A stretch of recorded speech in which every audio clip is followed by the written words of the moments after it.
Recognized for 5 minutes. Thank you, Madam Speaker, and I rise to introduce a final amendment to today's bill. The amendment is simple in its wording, but powerful in its purpose. May we have order, please? The House will be in order. Members will take their seats and take their conversations off the floor.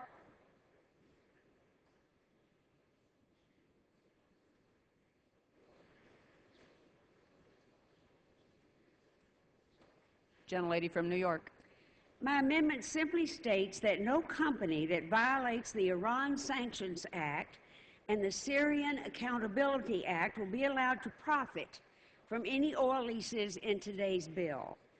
The amendment will help to ensure that no company that helps to prop up these oppressive and destabilizing regimes can benefit from today's legislation. Currently, the United States government is imposing sanctions on 13 companies who maintain substantial business dealings with Iran. In addition, the threat of sanctions is hanging over other companies that continue to do business there. In total, more than 16 oil companies remain active in Iran. These companies are defying the international community and helping to empower an Iranian regime that exports terrorism around the world, seeks nuclear weapon capability, and threatens the security of the entire Middle East, especially our ally and friend Israel. Gentleman's correct. The House is not in order. The House will be in order.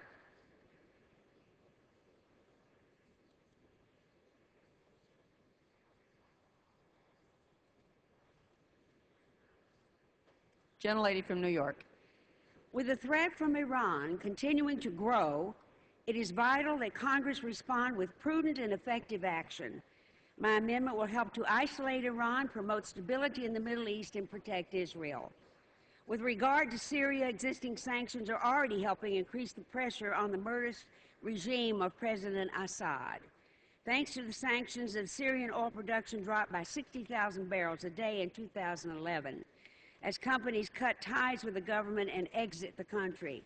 Despite this pressure, more action is needed, and my amendment will be a responsible next step to ensure that nothing in this bill will empower President Assad's continued war against the Syrian people.